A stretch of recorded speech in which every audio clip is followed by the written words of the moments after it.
Bonsoir à toutes et à tous, chères auditrices, chers auditeurs, chers tous, bienvenue dans ce nouvel épisode hors série de tout et de rien, l'émission qui vous parle de plein de choses, du quotidien, mais aussi surtout du passé. Car oui, nous l'avions promis l'année dernière, lors de la saison précédente, tous les ans, nous allons faire un épisode spécial sur la Première Guerre mondiale. Et aujourd'hui, comme nous sommes en décembre 2024, il est temps de parler de l'année 1914. Et pour cela, j'ai réuni autour de la table virtuelle des virtuoses finalement de l'histoire, tels que par exemple...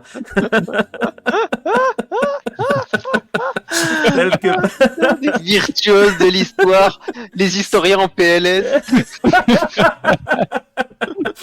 Tel que par exemple Léopold qui est avec nous pour parler de guerre comme à chaque fois. Bienvenue Léopold, c'est toujours un plaisir. Bonsoir à tous, merci, un plaisir d'être toujours là tout le temps, même si c'est pas pour dire guerre. Mais, c'est un vrai plaisir qui est partagé. Tout comme c'est un plaisir d'avoir Franck avec nous ce soir. On s'est vu hier, on a fait un petit enregistrement, la saison 7 a commencé et tu es là avec nous ce soir à nouveau pour nous parler de guerre et pour nous parler de l'Allemagne bien évidemment dont tu avais déjà parlé en 14, enfin en 14, en août dernier. On se rappelle l'épisode, rappelez-vous l'épisode précédent, c'est la faute des Boches. Voilà. Allez voir l'épisode d'avant pour comprendre et vous saurez.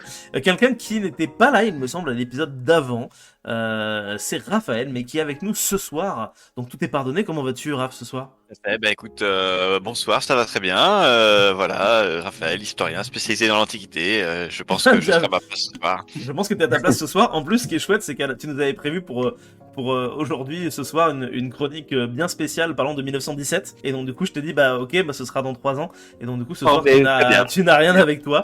Mais c'est pas grave parce que ta présence seule est un cadeau. Tout comme la présence de Sébastien qui est parmi nous ce soir, également en dilettante, mais qui, je suis sûr, en tant qu'archéologue et historien de l'Antiquité, saura aussi parfaitement nous donner beaucoup d'informations sur la Première Guerre mondiale. Bienvenue à toi, Seb. Absolument pas. Mais ce soir, touriste complet, hein. Alors comme je disais en off, comme j'ai dit l'année dernière et comme je le redis cette année devant tous ici réunis, je n'épine absolument rien au sujet de plus que le français moyen. Donc voilà, moi je suis là en touriste total. Voilà, merci. On le rappelle, je pense qu'on l'avait mis. Je pense qu'il faudra qu'on l'enregistre exprès, mais il faut qu'on se fasse un petit jingle de c'est pas sourcé, oui, c'est pas sourcé. Un petit single, Captain Doigt Mouillé, c'est ça? Exactement. Exactement. Ouais. Mais ce soir, nous avons un invité de marque, ce qui est normal puisque c'est moi. Jeu de mots incroyable en la personne de Cyril. Merci.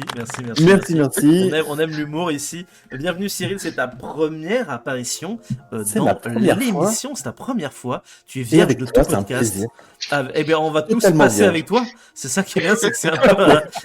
On va bien fêter ça. J'espère que ce sera pas trop long. Parce ça, que c'est l'initiation. On va tous te passer avec toi.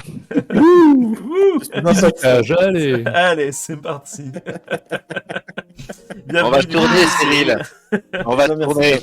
J'espère amener mon point de vue de professeur qui a toujours raison et qui n'y connaît rien. Et qui sera fort utile, j'en suis sûr. Mais j'en suis persuadé.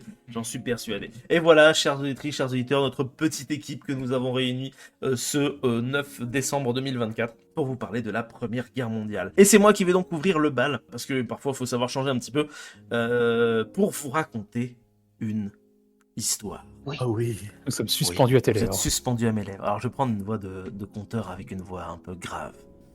Nous sommes au premier jour de septembre. La guerre fait rage depuis à peine 2 mois, et déjà les troupes allemandes parviennent au nord-est de Paris, dans la Seine-et-Marne, à quelques dizaines de kilomètres seulement de la capitale de la République française. Face à cette menace inattendue, l'état-major français se trouve alors désemparé, devant envoyer des troupes afin de contenir et détruire l'avant-garde de l'ennemi. L'idée d'utiliser les réseaux ferrés vient alors en tête de l'état-major, mais elle est vite rejetée, trop complexe, trop désorganisée. Une autre idée vient alors dans l'esprit du général Gallieni, le gouverneur militaire de Paris.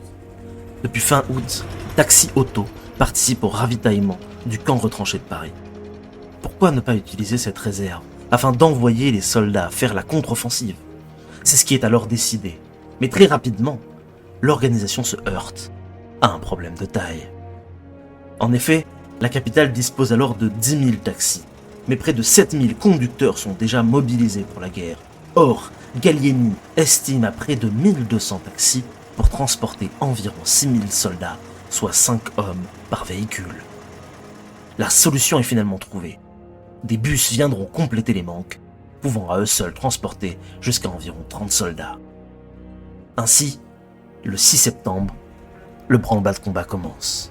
Près de 1100 taxis parisiens et aussi plusieurs cars sont réquisitionnés afin de servir de moyen de transport aux fantassins de la 14e brigade de la 7e division d'infanterie. Rassemblés aux Invalides, les 600 premiers véhicules partent au cours de la nuit, divisés en deux groupes. Le premier, 350 véhicules, part à 22h et un autre, de 250 à 23h. Le tout en direction de Tremblay en France, un village, alors qu'un autre convoi, composé lui de 700 véhicules, partira lui peu après pour rejoindre le village de Gagny. L'opération se déroula du 6 au soir jusqu'au 9 au matin. Les taxis sillonnant les routes pour apporter près de 5000 hommes à bon port afin de protéger la capitale du pays contre l'envahisseur prussien et ainsi renverser le cours de la guerre. Le dernier chauffeur de taxi, Kléber Berrier, mourut en 1985. Il était, en 14, chauffeur de taxi à la Compagnie Générale des Voitures, boulevard de la Chapelle à Paris. Pendant 11 jours, sa compagnie a été réquisitionnée pour transporter des soldats et ramener les blessés. C'était l'histoire des taxis de la Marne. Incroyable. Merci. Alors, plusieurs anecdotes, parce que bien sûr, j'ai romancé tout ça. En fait, l'impact des taxis de la Marne sur la guerre, il est quasi nul. Les soldats amenés par les taxis ont été mis en seconde ligne et ne participent absolument pas du tout à l'assaut. Toutefois, la présence des taxis a permis de ramener des blessés à l'arrière. On peut considérer cette opération comme l'une des premières applications du concept d'unité motorisée, du coup, grâce à ces braves taxis. Ce qu'il faut savoir aussi, une anecdote que je ne connaissais pas et que je trouve absolument incroyable, c'est que les compagnies sont payées d'après les indications portées au compteur comme n'importe quelle course. La distance parcourue variait entre 120 et 200 km, et la somme au compteur pouvait atteindre jusqu'à 130 francs de l'époque à raison de 20 centimes par kilomètre. Les chauffeurs touchaient régulièrement 27% du montant. L'opération coûta 70 000 francs à peu près au trésor public, ce qui équivaut à 23 940 974,87 € en 2022. Voilà, wow. Donc c'est cher. Cette manœuvre inédite, toutefois, dans son ampleur, a eu une réelle portée psychologique sur la population, l'épopée devenant rapidement un symbole d'unité et de solidarité nationale, comme je vous l'ai présenté dans ce petit conte. Ensuite, anecdote plutôt personnelle, la première fois que j'ai entendu parler des taxis de la Marne, c'est dans une célèbre bande dessinée franco-belge, rédigée et dessinée par le dessinateur Tardy, à savoir Adèle Blanc-Sec. Et déjà à l'époque, j'avais trouvé l'anecdote incroyable, et c'est pour ça que je voulais essayer d'honorer ça en faisant cette petite histoire. Est-ce que vous connaissiez, vous, les taxis de la Marne ? Bien sûr, oui. Bien sûr. Oui, tout à fait. Appris au collège, c'était un peu au collège. Ah, mais j'ai appris ça au collège. Mais est-ce que tu l'apprends toujours, du coup, à tes élèves, parfois, Cyril ? Alors non, parce que déjà, il n'y a pas le temps, malheureusement. On a 6 heures pour traiter... 6 heures pour traiter la Première Guerre mondiale, donc... oui, c'est un peu... une horaire. Sachant qu'il faut expliquer absolument tout aux enfants. Donc, les taxis de la Marne, étant donné qu'ils n'ont aucune importance au niveau de la guerre, c'est juste un symbole, comme tu dis. Mais ouais. Quand on voit qu'il y a eu besoin de 1 million d'hommes et que les taxis ont emmené 6 000 hommes, tu te dis bon. Oui, bon, finalement, c'est Merci, pas... C'est effectivement pas grand-chose. Ça a coûté cher par rapport à ce que ça a amené. Et ouais, non, là, on c'est cher le symbole. Non, et puis sur les 6 heures, tu as 1 heure pour expliquer ce qu'un dit. Donc après, ça laisse peu de temps finalement, 1 heure par année. Mais... Voilà. C'est clairement ça. Tu pourras indiquer à tes élèves dans 6 ans d'écouter tous les podcasts qu'on aura fait par année. Après aussi, je pense qu'il peut-être pour que les gens le captent aussi, les taxis de la Marne n'ont pas été aussi importants que certaines affiches de propagande le laissent penser, surtout parce que les véhicules en question, je vous invite à aller voir ce que c'est. Je vous invite à aller voir les types de moteurs et les types de suspension qu'ils ont, les véhicules. Pourquoi il n'y a pas de guerre de grandes offensives mécanisées alors qu'ils ont des taxis ? Parce que les voitures de l'époque... Alors, on va pas dire que c'est que c'est de la merde, hein. Mais C'est la première voiture. c'est artisanal, c'est-à-dire que littéralement, quand je dis que c'est artisanal, un certain nombre de voitures sont faites à la main. Il y a un artisan qui fait la voiture. C'est l'époque où Ouais, il y ça a fait plein de très, marques ça fait différentes. très calèche quand tu regardes. Hein. Oui, de toute façon, c'est une calèche motorisée, les premières bagnoles. Ah, hein, voilà. C'est ça qui fait on va dire le peu de capacité offensive. Et c'est là où on se rend compte que durant le conflit, il va y avoir beaucoup de développement technologique et industriel, tant d'ailleurs sur les véhicules à traction que sur les moteurs, qui permettront ensuite tout un tas de phénomènes aériens dont on parlera peut-être dans d'autres épisodes. Mais d'ailleurs, C'est tout à fait pour possible, emmener ouais. ces voitures, il fallait sûrement des routes plutôt plates. Je me demande si à l'extérieur de Paris, il y avait vraiment des routes qui étaient capables d'emmener des automobiles avec leurs Ah, pneus tout durs et les roues très fragiles. Fun fact, parce que pour avoir fait un jeu de rôle dans les années 20 et avoir passé beaucoup trop d'heures à regarder les différents fabricants de voitures françaises, voilà, quand t'en es à aller chercher ce que c'est de Dion Bouton, voilà, tu perds trop de temps. Un papillonnage comme d'habitude. Mais les véhicules, effectivement, il y a des routes déjà. Il y en a quelques-unes. Il n'y en a pas beaucoup, hein, on va pas se mentir. C'est pas particulièrement dense. Mais elles ont la capacité d'avancer. La grosse problématique, ce que je disais avant, c'était problème de suspension, problème de moteur. C'est des véhicules qui vont très lentement par Ouais. rapport à des véhicules qu'on connaît aujourd'hui. C'est vraiment. C'est 25 km/h max, je crois, un truc comme ça. Ouais, Mais quand t'atteins 30, ton véhicule il commence à trembler. Donc, Ouais. et puis vu les ornières qu'il y a sur la route, je Ouais. sais pas si tu vas dépasser la seconde, quoi. C'est pas une super idée. Donc il y a quand même cette problématique là. Par contre, ce qui est entre guillemets, ce qui est paradoxal, c'est que il y aurait déjà eu la technologie pour pousser un peu plus ces véhicules-là et pour en faire quelque chose de plus offensif, comme le prouvera d'ailleurs à la fin de la Seconde Guerre mondiale la Tachanka en Ukraine. Mais là encore, peut-être qu'on en reparlera fin d'épisode 1918-1919. Mais avec grand plaisir, Franck. Bah, du coup, je te propose de te donner la parole, puisque tu as été bien lancé, pour parler un petit peu des différents plans de bataille des forces pendant cette première année de guerre. C'est ce dont tu voulais nous parler, il me semble, aujourd'hui. Oui, revenir rapidement sur les différentes offensives, parce qu'évidemment, très chers téléspectateurs, hein, si vous voulez en savoir en détail la totalité des offensives, des plans, etc., il y a plein de chaînes sur YouTube qui ont fait très en détail, notamment une chaîne qui s'appelle, je crois, World War One Documentary, qui reprend semaine par semaine tout le conflit mondial. Donc une chaîne qui a produit du contenu de très longue haleine.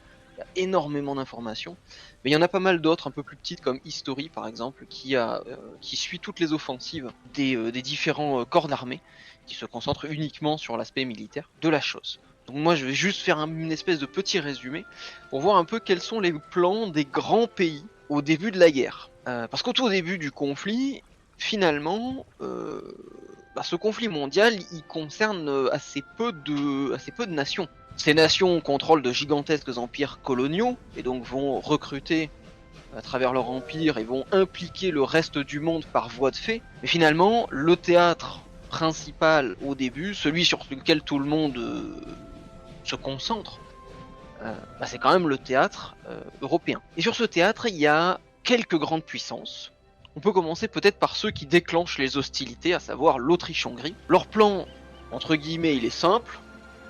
C'est écraser les Serbes le plus vite possible pour pouvoir être en position de force dans une négociation face à la Russie. Ce plan, sur le papier, il a l'air assez logique, hein. La Serbie, c'est un petit pays avec des petits moyens.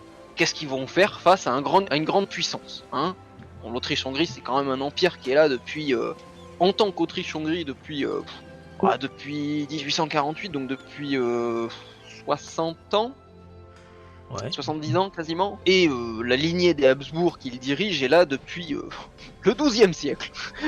Donc bon, dans les états-majors de l'Empire d'Autriche-Hongrie, on en est persuadé, les Serbes, on va les plier. Bon, autant vous dire que le résultat, ça va pas être ça, hein. La petite armée serbe va gentiment bloquer les Autrichiens indéfiniment. En fait, l'armée autrichienne ne réussira jamais seul à s'emparer de la Serbie. Il faudra attendre l'intervention d'un autre pays en 1915 pour que le front serbe s'écroule, parce qu'il sera pris à revers. Mais l'offensive autrichienne, c'est un échec cuisant, qui fait que d'ailleurs le conflit va s'enterrer petit à petit. Face à l'Autriche-Hongrie, bien sûr, il y a la Russie. La Russie, d'ailleurs, elle identifie en premier lieu l'Autriche-Hongrie comme cible, et pas l'Allemagne. Alors, nous, de notre point de vue moderne, on peut trouver ça un peu bizarre, puisqu'on sait aujourd'hui que des deux puissances, l'Allemagne est clairement la plus dangereuse. Pourtant, c'est bien l'Autriche-Hongrie que la Russie va cibler en priorité, notamment dans ses provinces de Galicie-Lodomérie, qui se situe à l'est et qui recouvre à peu près aujourd'hui la partie occidentale la plus occidentale de l'Ukraine et la partie la plus méridionale de la Pologne. Pourquoi la Russie attaque dans cette région spécifique ? Alors, plein de détails à rajouter, mais pour faire simple, elle a l'intention en fait de couper court elle aussi à la guerre en enfonçant les lignes austro-hongroises, en allant jusqu'à Budapest en Hongrie, ce qui ferait capituler tout le royaume de Hongrie, et donc mécaniquement entraînerait une défaite des puissances centrales. Elle se concentre donc principalement sur ce front autrichien, sur lequel elle va avancer d'ailleurs en s'emparant de la Galicie-Lodomérie, mais elle laisse face à l'Allemagne finalement bien moins de divisions, ce qui fait qu'elle ne pourra pas profiter du plan allemand, alors que, on va le voir, elle aurait eu, avec un petit peu de nez, et pas mal de vision temporelle aussi, la capacité de défaire l'Allemagne et peut-être de finir le conflit très rapidement. Pourquoi ? Eh bien parce que l'Allemagne, elle a choisi un plan qui là aussi se concentre sur un pays. Mais l'Allemagne, elle a un problème un peu différent, elle a une guerre sur deux fronts. À l'ouest, la France, à l'est, la Russie. Et contrairement à l'Autriche-Hongrie, qui est entourée sur son flanc sud par des petits pays qui ne sont pas un danger mortel, l'Allemagne le sait, l'armée française elle est plutôt bien équipée, et surtout à l'est, l'armée russe elle est extrêmement nombreuse. Mais dans les états-majors allemands, on a réfléchi à un petit détail, c'est que l'armée russe, elle a beau être nombreuse, elle va mettre du temps à arriver sur le terrain, notamment parce que le système de conscription russe pas très bon, et en plus de ça, ses infrastructures, notamment son chemin de fer, est assez peu développé. Dans les états-majors allemands, on se dit que dans ces cas-là, le plus intelligent, ce serait peut-être donc de se débarrasser de la France le plus vite possible, avant de se tourner vers la Russie. Alors pourquoi dans ce sens-là et pas l'inverse ? Eh bien tout simplement parce que la Russie, c'est un pays, vous le savez, qui est gigantesque, et qui à l'époque est encore plus grand qu'aujourd'hui, puisque sa frontière la plus occidentale arrive en Pologne. Donc les Allemands se disent que malgré tout, s'ils lançaient une offensive vers la Russie tout de suite, en profitant de la lenteur de développement des troupes russes, eh bien en fait ils arriveront jamais à Moscou, ils arriveront jamais à atteindre toutes les grandes villes russes et à faire capituler la Russie avant que les autres puissances, notamment la France, en aient profité. Le petit souci dans ce plan-là, de prendre la France de vitesse et de se retourner contre la Russie un peu plus tard, eh bien c'est que la frontière franco-allemande est ultra fortifiée. On a tendance à penser toujours, quand on pense fortification à la frontière, à penser à la Seconde Guerre mondiale, la fameuse ligne Maginot, fortification infranchissable que les Allemands vont contourner par la Belgique. Bah devinez quel est le plan des Allemands durant la Première Guerre mondiale. Je vous le donne en mille. Passer par la Belgique. Voilà, exactement. Les Allemands, en fait, ont bien anticipé que les défenses françaises le long de la Lorraine étaient beaucoup trop importantes. Et le seul moyen de passer outre, c'est de passer à côté. Et de passer en traversant la Belgique. Alors les Allemands, eux, ils y vont un peu la fleur au fusil, puisqu'ils se disent la Belgique est un petit pays, ils ont quasiment pas de soldats. Si on leur demande gentiment et en faisant les gros yeux de nous laisser passer, ils vont accepter. Et puis s'ils acceptent pas, on leur roule dessus et puis c'est pas grave. C'est exactement ce que vont faire les Allemands.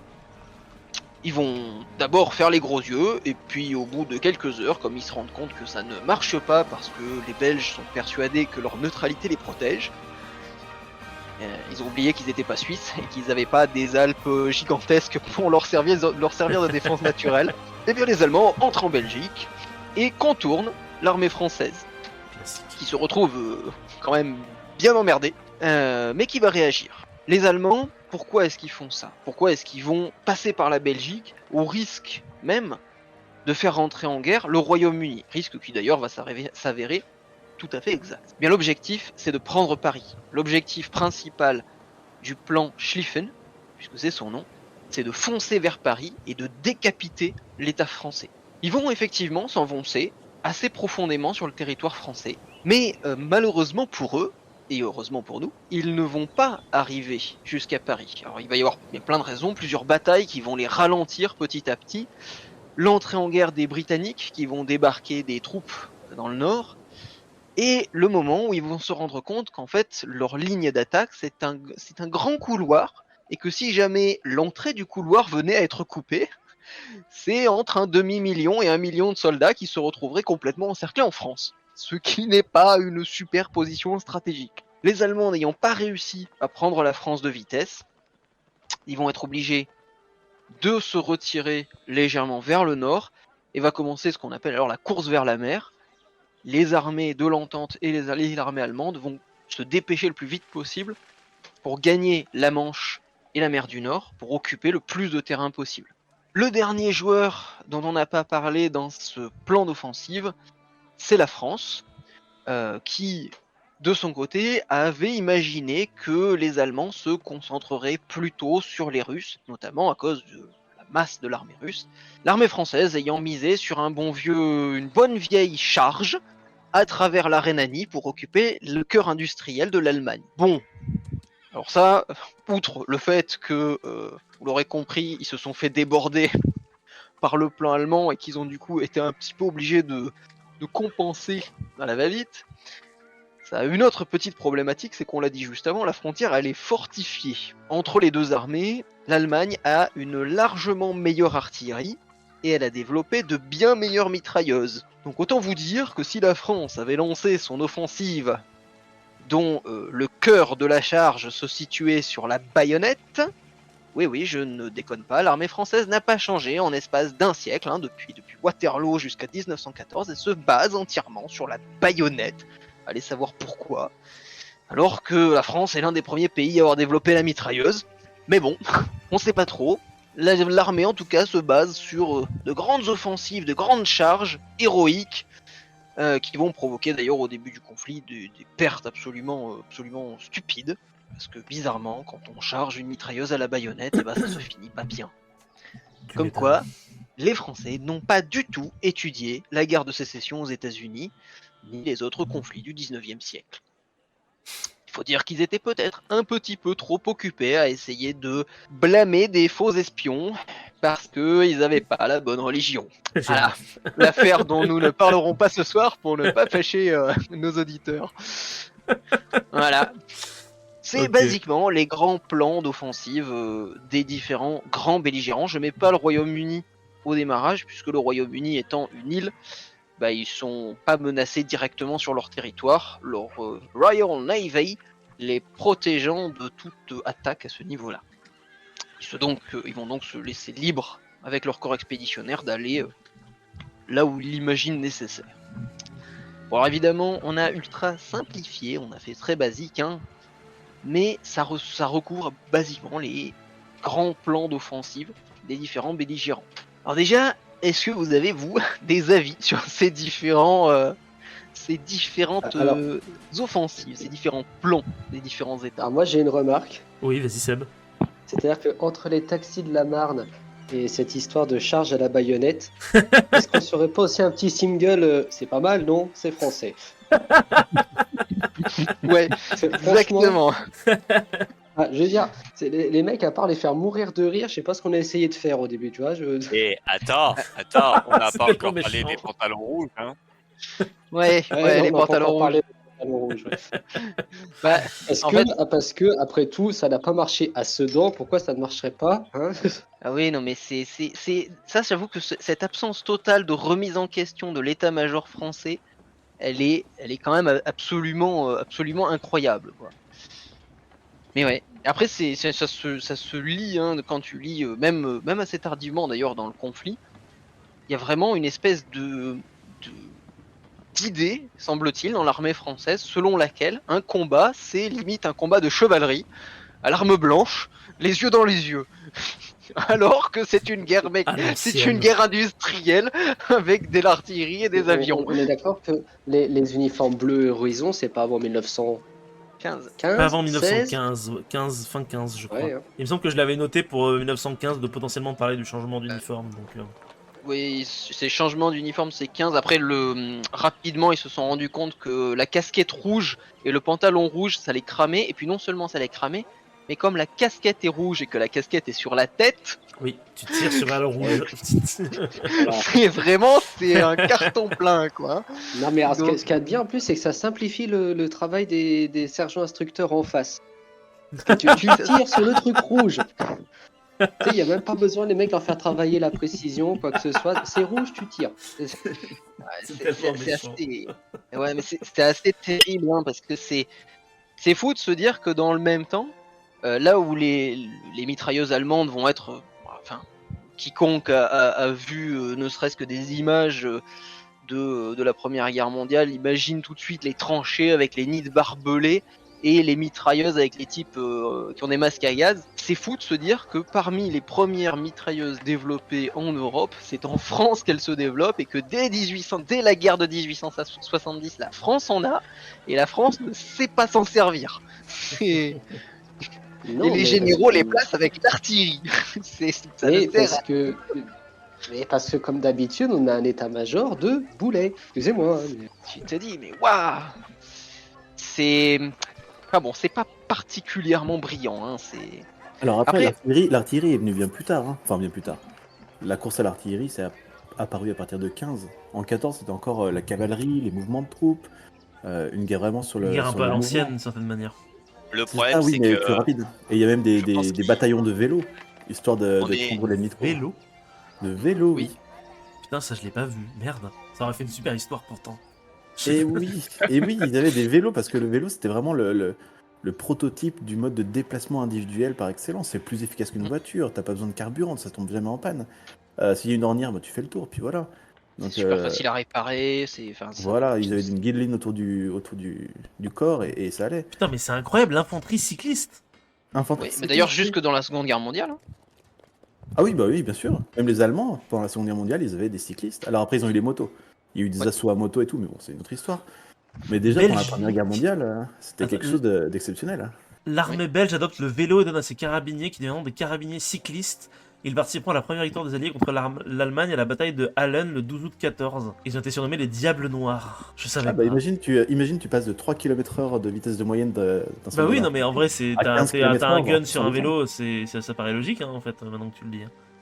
Mais après, le vélo sert surtout à se déplacer. Hein. Tu tires pas à vélo. T'es pas à tes mains avec deux flingues comme ça en train de tirer. C'est pourtant vachement classe. On s'est transformé en archer mongol à vélo. Mais imaginez un monde post-apo où t'es à vélo avec un arc. Franchement, est-ce que c'est pas génial? Quand même, je tiens à dire, dans le genre innovation comme ça, ce n'est pas Première Guerre mondiale, mais dans la fin du développement de ça, on le rappelle, c'est quand même les parachutistes français en scooter. Je ne déconne pas, les parachutistes français dans les années, je crois, 50-60, embarquent des Vespa équipés d'un bazooka. Ouais, pourquoi pas. Et le truc, c'est que comme le bazooka est fixé sur la caisse de la Vespa, il est techniquement possible de tirer en roulant au bazooka en Vespa.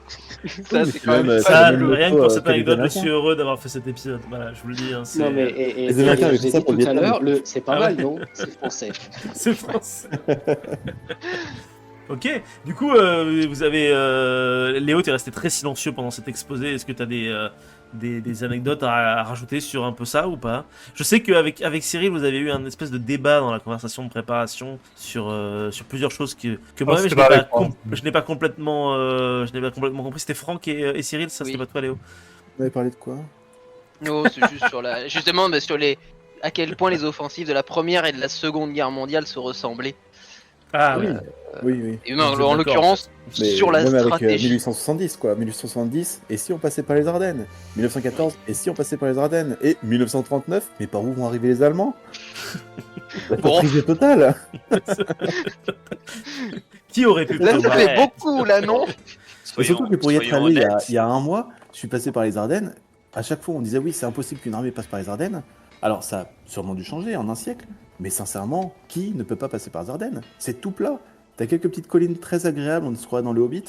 C'est juste un peu froid, mais. Alors, a priori, les Français ne parviennent pas à passer par les Ardennes, hein, parce qu'ils étaient tellement convaincus qu'ils ne pouvaient pas y passer. Ça, la A France. elle a priori, le toujours Français du dans mal. les Ardennes, ça se passe pas bien, tu vois. Ah ouais, mais pourtant, on fait la guerre dans les Alpes, tu vois, il y a un, il y a un souci. Oui, il y a deux poids deux Ouais, mesures. Quoi. mais les Ardennes, est-ce que c'est pas pire que les Alpes? Franchement, est-ce qu'il n'y a Oui, pas et un puis- truc Et Alors, puis, franchement, au niveau du Charleville dénivelé, non. Mézières. puis il y a pas le même ego derrière, tu vois, le mec, le général qui dit j'ai traversé les Alpes, mais il se donne les moyens parce qu'il rentre dans l'histoire. Le mec il dit j'ai traversé les Ardennes, bon bah les gens ils disent oui, bon bah remettez-moi un café quoi, enfin. Oui, mais en attendant, il y en a à qui ça a réussi 3 fois, quoi. Ouais. Ah mais c'est un peu le problème, c'est vrai que j'en avais une, je crois que c'est de Foch, Ouais. qui disait le problème des soldats français, c'est qu'ils sont tous prêts à mourir pour la patrie, mais moi j'aimerais bien qu'ils fassent mourir les mecs d'en face.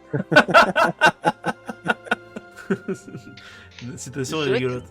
C'est pas mal, non? C'est français. Après, Ça fera toutes honnêtement, les sauces, oui, Raph, ouais. franchement. quand tu regardes une carte et tu te mets à la place de la Prusse à l'époque, puis ensuite plus tard de l'Allemagne, bah, t'es rapidement quand même à courte solution. Si tu vas en sud, ben, t'as la Suisse. On sait que la Suisse, pour Ouais. divers intérêts, c'est compliqué de pouvoir ne serait-ce qu'imaginer y rentrer autrement que faire rentrer ses capitaux. Et de l'autre côté, bah, il y a la Belgique en solution. C'est peut-être même encore plus plat que les Ardennes. Soyons quand même.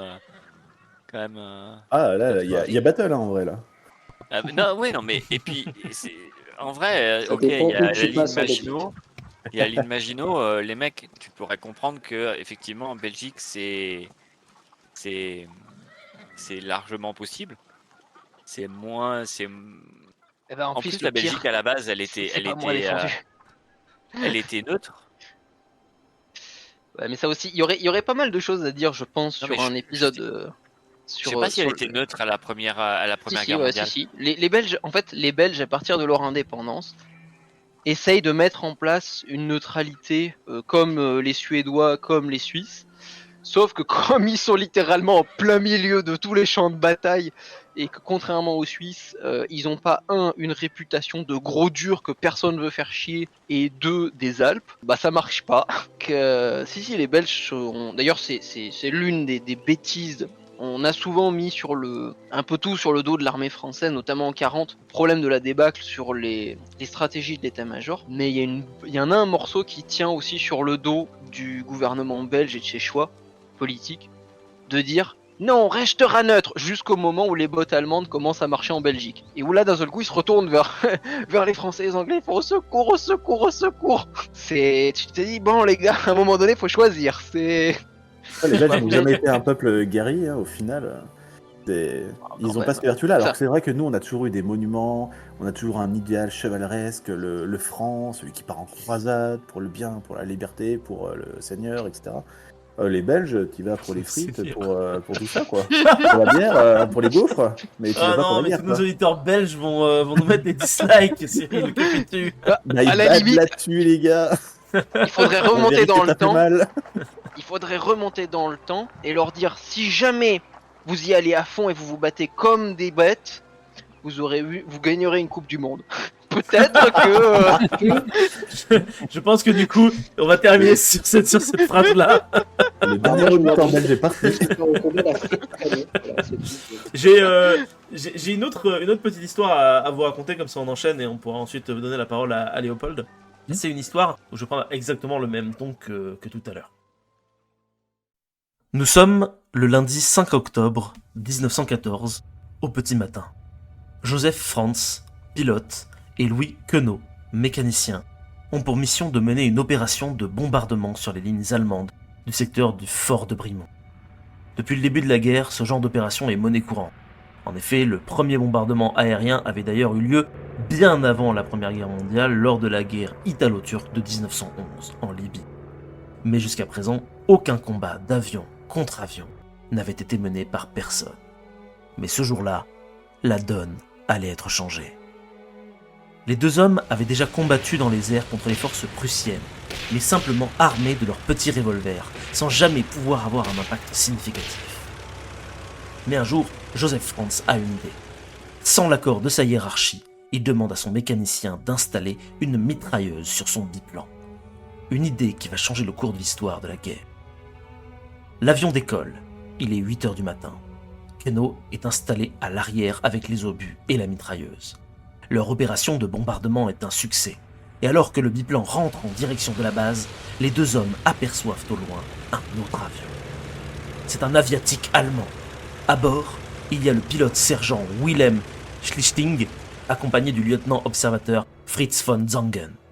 Les deux hommes ne sont armés que d'une simple carabine. Cependant, les Français n'ont aucun moyen de le savoir. Franz décide alors malgré tout de tenter l'attaque afin de tester son nouveau dispositif.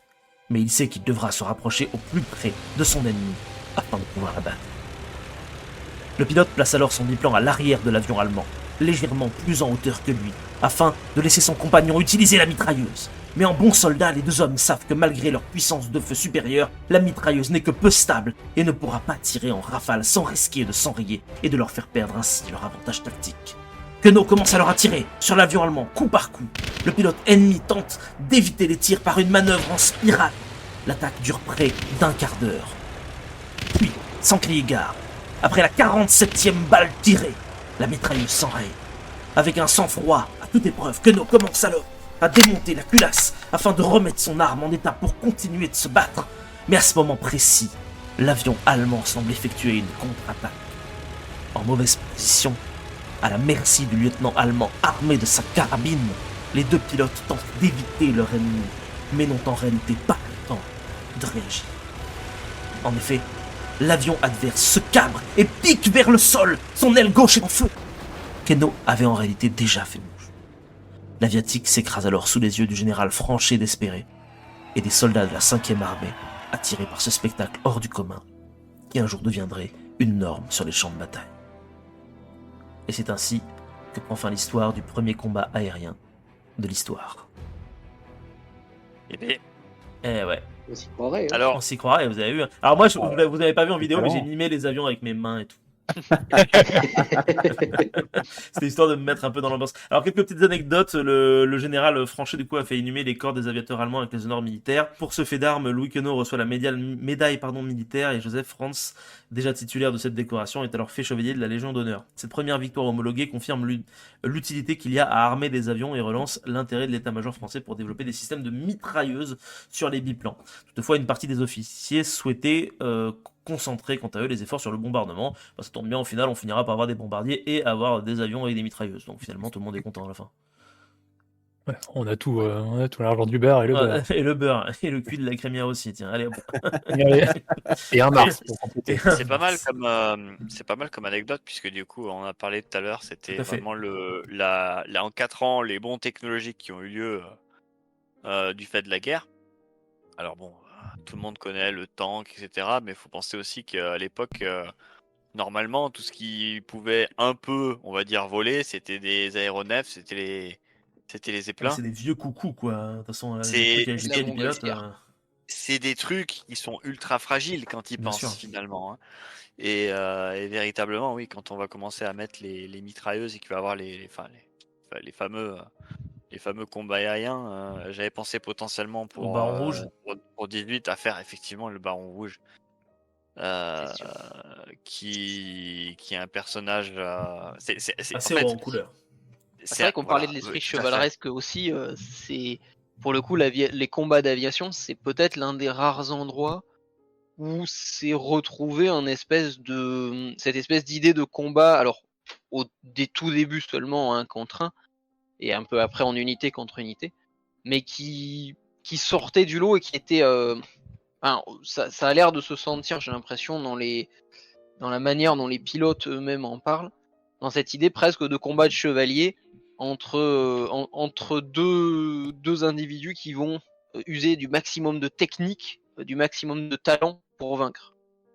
Est-ce que c'est pas justement parce que dans l'aéronautique, les avions et puis même côté maritime, on va bouger plus des machines ou alors on va vraiment parler d'unités plutôt que quand tu vas balancer mais des milliers de personnes comme ça où c'est beaucoup plus difficile de faire respecter des règles ou des trucs comme ça. Ça se caractérise plus auprès de la marine ou de l'aviation. Tu vois, ce sentiment de OK. Oui, c'est sûr Les que t'es tout prémices seul. des futurs gamers. Non, pas du tout.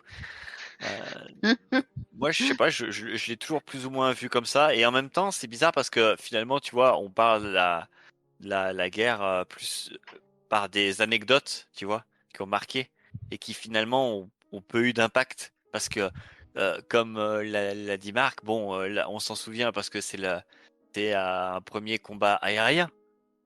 Mais dans les faits, en fait, quelques personnes sont mortes sur les centaines de milliers qu'il y a eu finalement sur le champ de bataille.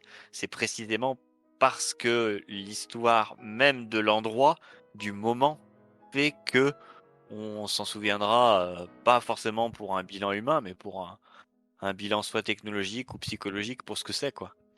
Après, c'est aussi logique dans le sens où le changement que ça va provoquer par la suite, alors pas immédiatement pour l'aviation, mais sur le temps long, voire le temps moyen, est quand même important.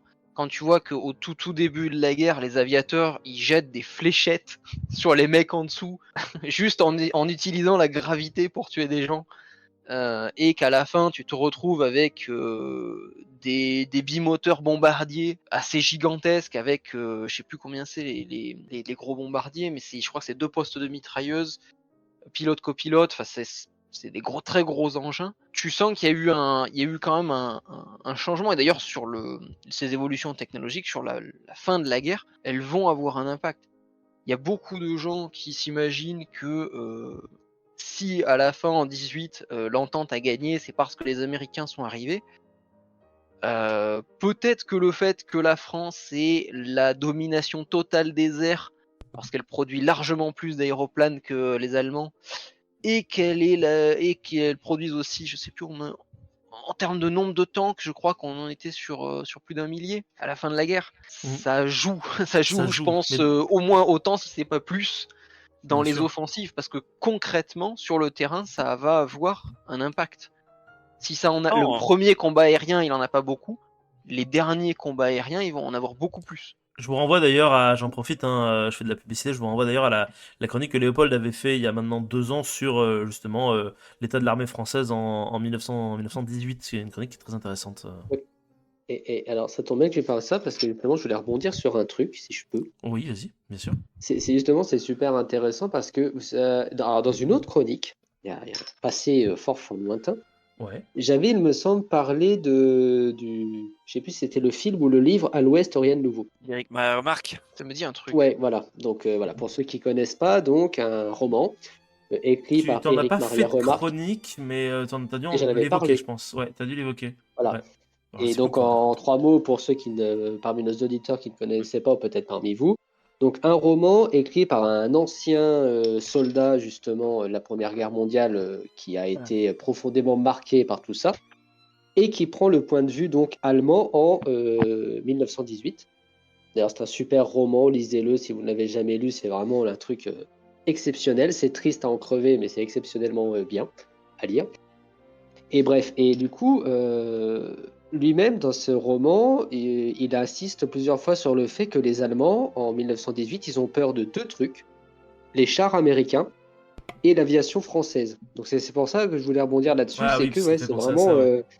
c'est vraiment dans le... Et ça, pour le coup, c'est un gars qui a vécu ça, donc il retranscrit des choses qui sont authentiques. Bien C'est sûr. qu'en 1918, les Allemands dans les tranchées, ils ont vraiment la trouille, mais la méga trouille des avions français et des chars américains, quoi. Des chars américains? Oui, des chars américains? Parce que j'allais dire, les seuls producteurs de chars massifs, c'est la France en 18, mais La France et l'Angleterre, ouais. Mais et même Et, l'Angleterre, ils produisent quelques marques d'eux, mais c'est des daubs, hein. Enfin c'est des daubs. oh, c'est mais les terrifiant, hein. Américains, ils n'arrivent pas avec des chars en non, De les mémoire, Américains, non, ils arrivent justement, avec rien du tout. ils achètent massivement. Ils vont arriver massivement. C'est Oui, un non, mais scandale. Ça, c'est un truc qui me c'est pas, révolte c'est pas une totalement, exagération.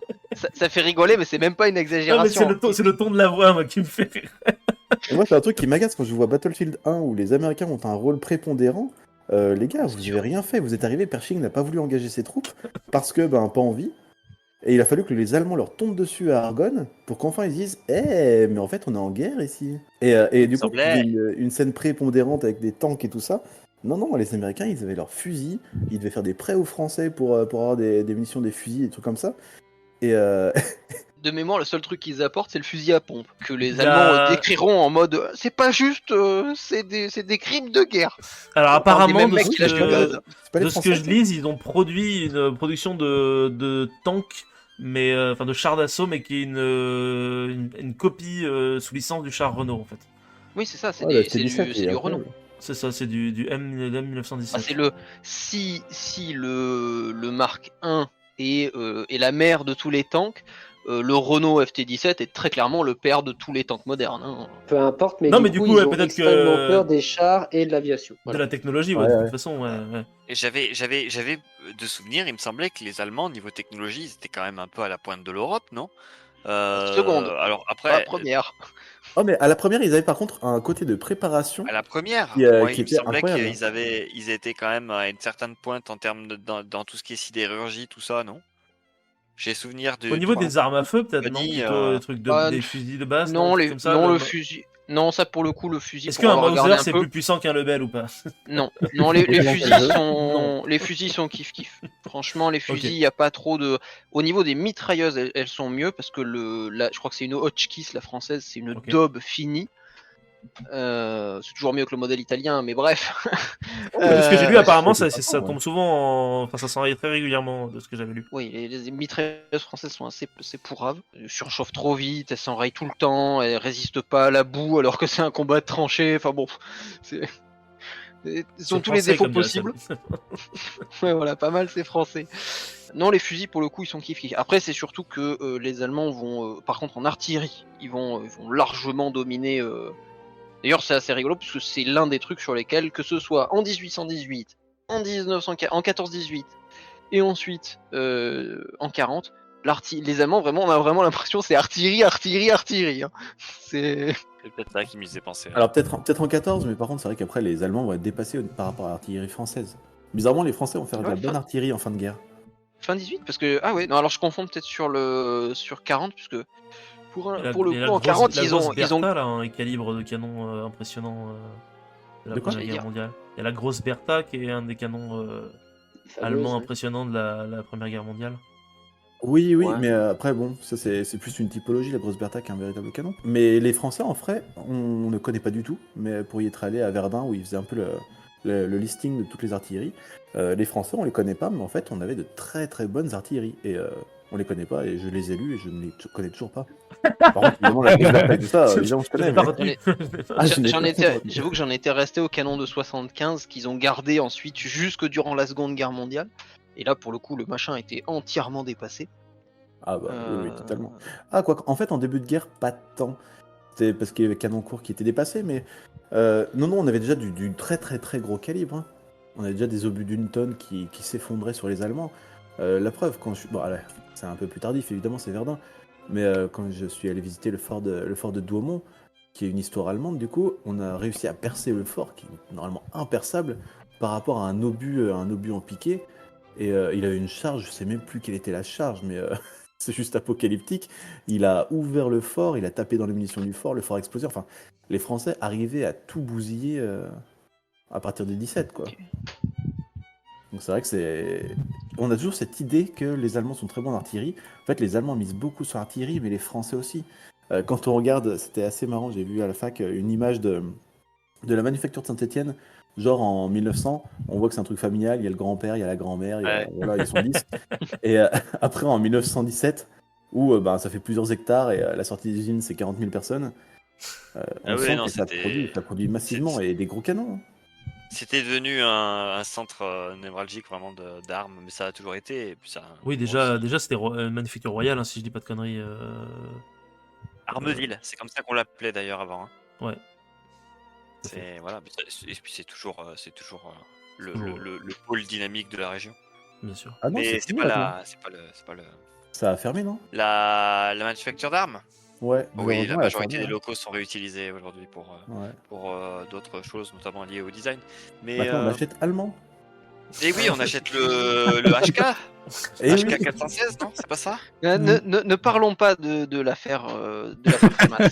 On a jugé bon de prendre toutes nos armes au cas où il y a une guerre chez les Allemands. Il me semble que c'est le 416. La stratégie mais alors, française, toujours. Mais après, nous ne sommes pas, malheureusement, nous ne sommes pas là pour parler de 2024, mais nous sommes là pour parler de 1914. Et je vous propose Ah bon, du moi, coup je qu'on donne, On n'est pas là pour parler de 24-28. je propose qu'on donne la parole à Léopold du coup, pour qu'il nous présente un général allemand dont nous ne connaissons pas le nom pour le moment. Ah, quel suspense incroyable. Le suspense est à son Incroyable. comble. Ah oui, réellement. je me sens bien. Voilà. Alors je pré-shot, est-ce que ça commence par un M? Non, Est-ce que même ça pas. commence par un G? Pas lui. Non plus. Ça Je commence par un L. Un L. Ouais, Ludendorff. Ah bah oui. Oui. ouais, Ludendorff, tout à fait. Alors, du coup, je vais dépasser 1914 parce que j'ai fait une chronique sur Ludendorff, donc pour éviter de couper en plein milieu, j'ai fait un peu toute sa vie, mais Tu triches, mais c'est pas grave. j'ai triché, je suis désolé. Non, qu'as-tu fait, Léopold? Je serai coupé au montage au moment où je dépasserai 1914. Ça éclate Voilà. et il y aura la suite après derrière. Ne me tente pas. Oh, zut. Puis ça reprendra en plein milieu de nulle part. C'est ça, c'est nulle part. Eh ben, nous sommes toutes oui, écoute. C'est vrai que Ludendorff, c'est un général qui intervient sur le front de l'Ouest plus tard que 1914, mais qui prend part au premier conflit mondial dès 1914. Et c'est un général qui a un CV qui est absolument bourré de paradoxes. C'est un bourgeois qui exerce dans une armée qui est commandée par des nobles, qui est issu d'une terre polonaise, mais qui est intégré dans l'Empire allemand. C'est un planificateur brillant, mais qui ne voit absolument pas plus loin que le bout de son nez, qui est pressé de revendiquer des succès, mais qui veut pas endosser les défaites, et qui préfère blâmer les autres. Bref. C'est un personnage donc excessivement complexe, mais en même temps, c'est ce qui fait qu'il est aussi fascinant. C'est pas étonnant qu'il soit aussi fascinant, parce que perdre une guerre mondiale, c'est pas à la portée de tout le monde non plus. Donc, Ludendorff. Waouh, la vache, ça. Ouais, là, c'était une petite balle perdue, Ah mais oui, là, bon, elle est ouais, pas perdue ouais, pour tout le monde. Hein. Ouais, j'ai perdu pour tout le monde, ouais. Alors, Erich de son prénom, donc Erich Ludendorff, il est né le 9 avril 1865 à Schwerztens, aujourd'hui dans la province de Poznań, en Pologne. C'est un territoire qui est encore majoritairement polonais, puisque c'est un territoire qui a été allemand en 1793, lors de la partition de la Pologne entre la Russie, la Prusse et l'Autriche-Hongrie, qui est redevenue polonaise sous Napoléon en 1807, qui redevient allemande en 1815, qui est reperdue en partie en 1818, reconquise en 1839 et recédée à la Pologne en 1945. Donc c'est une province qui fait le va-et-vient entre l'Allemagne et la Pologne. C'est donc un territoire qui, en 1914, est majoritairement polonais, et où le gouvernement allemand s'efforce d'imposer la présence allemande dans une sorte de... c'est peut-être pas le mot exact, mais parce qu'il est très connoté, mais une sorte de colonisation culturelle, et absolument pas une colonisation de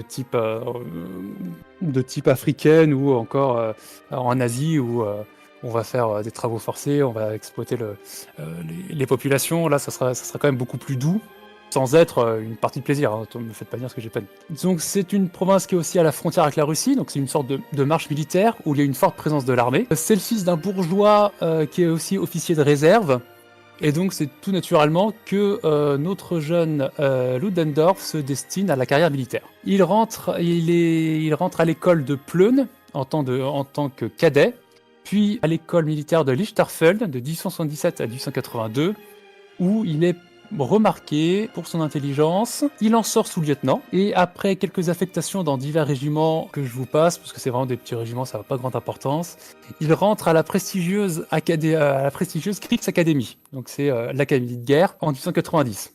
La Kriegsakademie, c'est vraiment l'académie où sont formés tous les cerveaux de l'armée allemande, que ce soit à la première et à la deuxième guerre mondiale. Vraiment, si on veut, c'est là d'où sortent tous les brevetés d'état-major. Il en ressort encore une fois parmi les meilleurs, au grade de capitaine en 1895, et sert ensuite pendant un an au grand état-major général, qu'on appelle en allemand le Grosser Generalstab.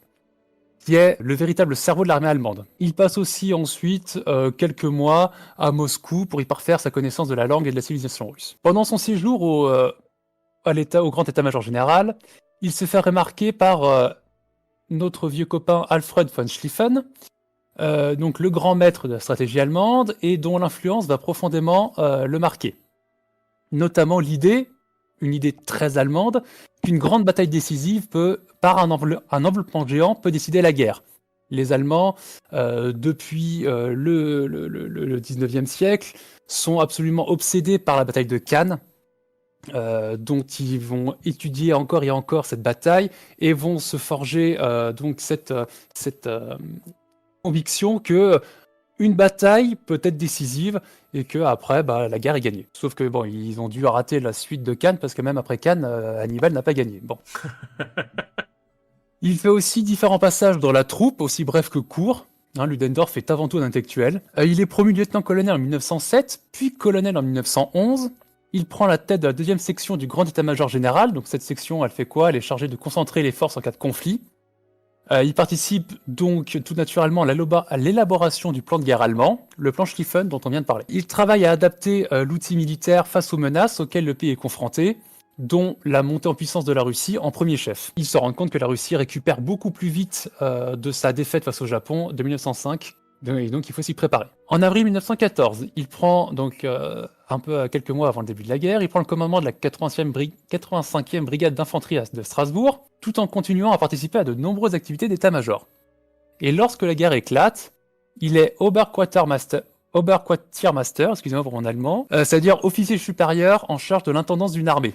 Il est Oberquartiermaster de la 2e armée, et cette armée étant avec la première armée allemande le fer de lance de l'offensive sur Paris, donc c'est un poste essentiel qu'il occupe. Pour y avoir participé, donc il sait que la réussite du plan passe par la traversée rapide de la Belgique et la prise rapide de la forteresse de Liège, mais Liège résiste malgré ces forteresses complètement dépassées par le temps, et des bouchons se forment notamment, parce que vous doutez bien que des centaines de milliers d'hommes sur un front étroit, ça crée des bouchons.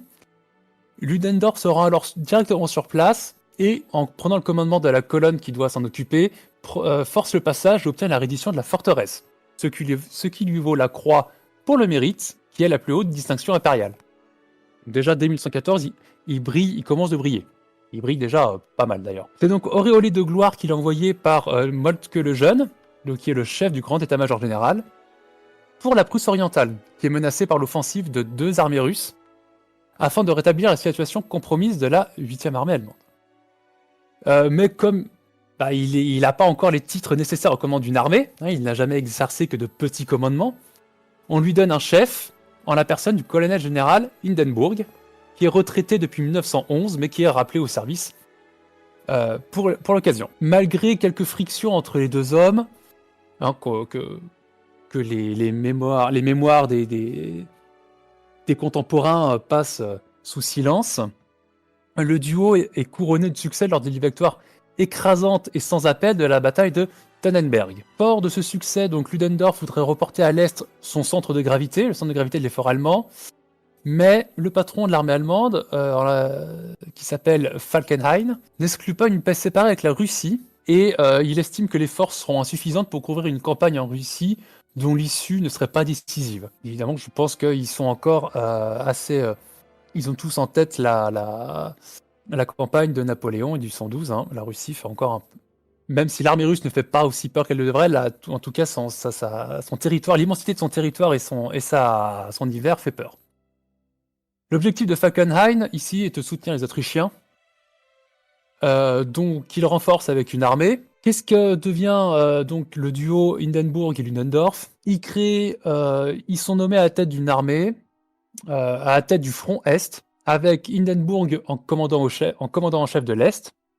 En allemand, c'est le l'Oberhost, et Ludendorff comme chef d'état-major, qui pour l'occasion fait lieutenant général. À la fin de 1914 et au début de 1915, Ludendorff à l'Est veut encore effectuer sa marotte, enfin il y a encore sa marotte de super enveloppement, de bataille décisive, afin de gagner ce front-là, et monte pour l'occasion trois opérations, et qui, si elles ont engrangé des succès qui sont pas négligeables, hein, c'est des succès tactiques indéniables, mais qu'elles ne sont pas décisives et la situation se bloque petit à petit, comme à l'ouest.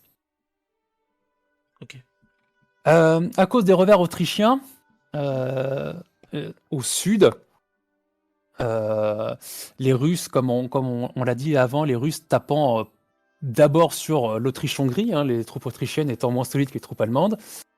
Donc à cause de ces revers, Falkenhayn confie une armée, encore plus de troupes à l'armée autrichienne afin de les renforcer. Et Hindenburg et Ludendorff doivent désormais remplir le rôle de diversion au nord.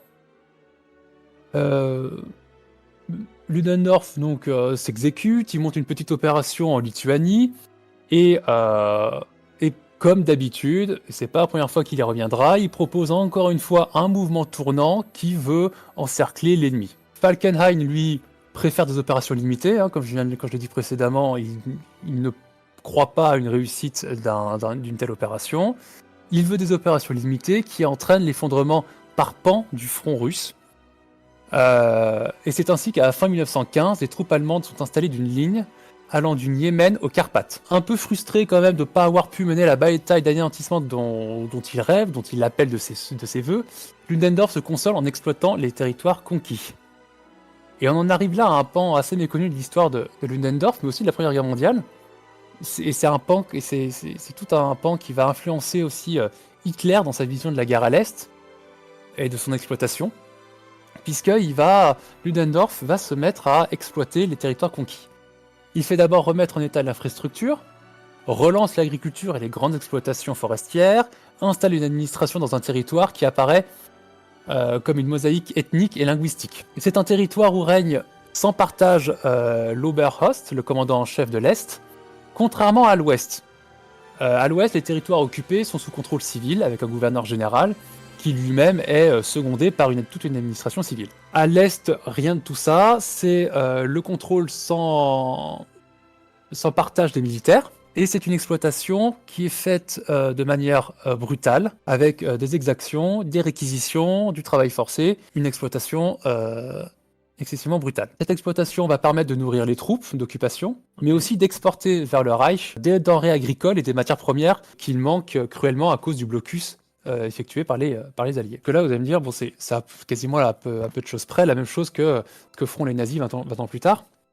Mais là où Ludendorff a ce petit quelque chose qui va le différencier, il voit un peu plus loin que les nazis quand même, c'est qu'il va mettre en place une politique culturelle visant à une germanisation en douceur Ouais. relative, hein, et que doit accompagner l'implantation d'une population allemande, telle une pénétration coloniale appuyée sur d'anciens soldats.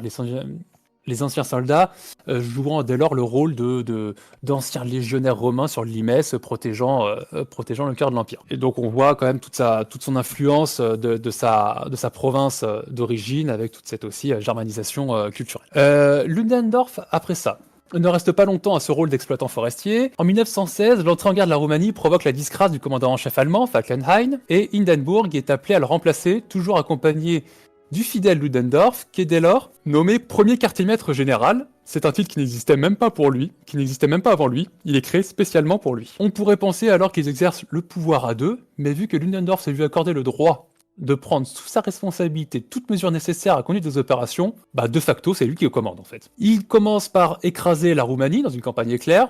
Je sais plus, il me semble que c'est 3 semaines, la Roumanie n'existe plus. Et à l'ouest, il décide de passer sur la défensive en raccourcissant ses lignes afin de constituer des réserves, et en profite pour entraîner ses hommes à des nouvelles techniques de combat, rester le plus mobile et jouer sur la profondeur du champ de bataille.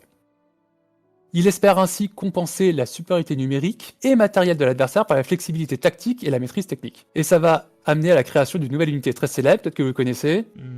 Stormtrooper. Les Sturmtruppen, tout à fait. Dans le même temps, il s'occupe, en tant que grand maître du pays, il s'occupe de la guerre du matériel et prend des mesures énergiques, mobilisation accrue des ressources humaines, mobilisation psychologique par la propagande. Toutes ces mesures traduisent la volonté d'une victoire totale et du refus d'un compromis. C'est ce jusqu'en boutisme qui va le pousser à peser de tout son poids sur la décision de mener une guerre sous-marine totale. Ludendorff, c'est un technicien de la guerre, qui va se fonder sur l'avis de d'autres techniciens de la guerre, en l'occurrence l'amirauté, l'amiral, je crois comment il s'appelle, Tirpitz, il me semble, dont il n'a aucune raison de douter de leurs affirmations, alors que leurs estimations mettre avec une guerre sous-marine totale, l'Angleterre sera à genoux dans les 6 mois. Leurs estimations sont basées sur des données complètement fantaisistes. Ils s'opposent directement au chancelier d'Empire, qui avertit qu'une telle guerre sous-marine pourrait provoquer en guerre l'entrée des USA. Un diplomate d'ailleurs qui lui conseille de ne pas trop offenser Washington, Ludendorff répond avec son tact habituel qu'il se, et là je cite, il se fout de l'Amérique. Il n'aurait pas Comme dû. Cyril. Alors, c'était pas moi, mais.